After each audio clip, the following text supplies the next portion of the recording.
अस्सलाम वालेकुम नाज़रीन, आज की हमारी जो वीडियो है ये गंदम में खादों के इस्तेमाल के मतलब है। गंदम में कौन कौन सी खादें इस्तेमाल करनी चाहिए। ज़मीन की ज़रखेज़ी के लिहाज से हम ज़मीन को 3 हिस्सों में तकसीम किया जाता है आम तौर पे। एक कमज़ोर ज़मीन है, फिर दरमियानी है और उसके बाद हम उसको कहते हैं कि ज़रखेज़ ज़मीन है। अब जो कमज़ोर ज़मीन है उसमें हमारी जो रिकमेंडेशन होती है 2 बोरी DAP, 2 बोरी यूरिया और 1 बोरी SOP। जो दरमियानी ज़मीन है उसकी तरफ आते हैं तो 1.5 बोरी DAP हो जाती है और 1.5 बोरी ही यूरिया हो जाती है और 1 बोरी SOP चलती है। और जो ज़रखेज़ ज़मीन होती है उसमें 1 से सवा बोरी DAP का हम इस्तेमाल करते हैं, जो 1.25 बोरी तक हम यूरिया इस्तेमाल करते हैं और आखिर में जो SOP है वो हमारी पूरी आती है। अब थोड़ी सी बात इसमें मैं मज़ीद ये करूँगा कि अगर फास्फोरस को हम देखें, DAP और नाइट्रोफास की शक्ल में हमारे पास 2 मशहूर ब्रांड और मशहूर चीज़ें मौजूद हैं। इनके हवाले से अगर बात करें तो मार्केट प्राइस में अगर DAP की हम 2 बोरी लेते हैं तो उसमें हमें नाइट्रोजन जो है वो तो 18 किलोग्राम मिल जाती है 2 बोरियों में, और जबकि जो फास्फोरस है वो हमें 46 किलोग्राम मिलती है।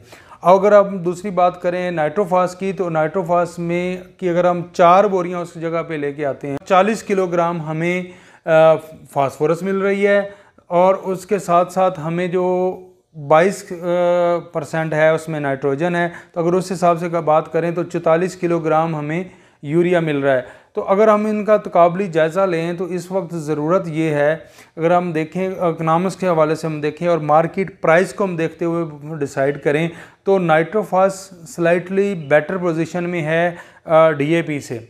ये मैं बिल्कुल नहीं कह रहा कि DAP से नाइट्रोफास बेहतर है या नाइट्रोफास से DAP बेहतर है, ये कंपैरिजन नहीं है। इस कंपैरिजन का सिर्फ मकसद ये है कि जो मार्केट में अवेलेबल प्राइसेस हैं, अगर हम बात करें DAP की तो DAP इस वक्त मार्केट में 11,500 से तजावज़ कर चुकी है, उसके दरमियान मिल रही है हमें। और नाइट्रोफास जो है हमें वो 6,000 तक भी मिल रही है और कुछ लोग 6,000 से कुछ कम भी दे रहे हैं।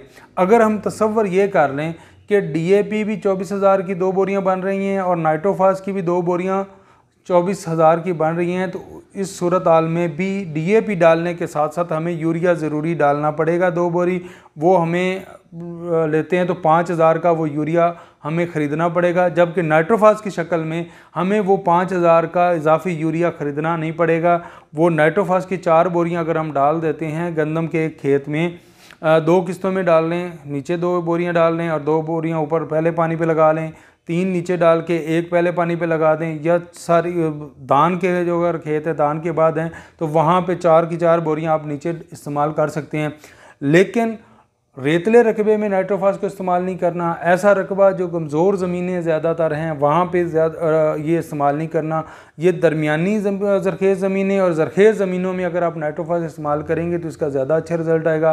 कलराठी ज़मीनों में अगर इसको आप इस्तेमाल करेंगे, सेम वाली ज़मीनों में अगर नाइट्रोफास को आप इस्तेमाल करेंगे तो इसका रिज़ल्ट ज़्यादा बेहतर आएगा। इसमें फास्फोरस और नाइट्रोजन के साथ साथ सल्फ़र भी मौजूद है आधा किलो फ़ी बोरी के हिसाब से, तो वो 2 किलो सल्फ़र भी आपको मिल जाता है। नटशल जो इसका तकाबली जायज़े की बात करने का आखिरी लाइन क्या होगी वो ये होगी, अगर हम नाइट्रोफास लेते हैं 24,000 में हमें 2 बोरी DAP मिल रही है और 2 बोरी यूरिया भी मिल रही है। लेकिन अगर DAP की शक्ल में जाते हैं तो हमें 2 बोरी यूरिया इजाफी ख़रीदनी पड़ेगी। तो इस तरीके से अगर हम देखें तो 5,000 तकरीबन हमें बेनिफिट मिल सकता है। लेकिन दोबारा मैं बात करता चलूँ कि रेतली ज़मीन में इसको बिल्कुल इस्तेमाल नहीं करना। कलराठी ज़मीन में आप इस्तेमाल कर सकते हैं या दूसरी जो पक्के वट की जैसे ज़मीनें उनमें इस्तेमाल कर सकते हैं। बहुत शुक्रिया, अल्लाह हाफ़िज़।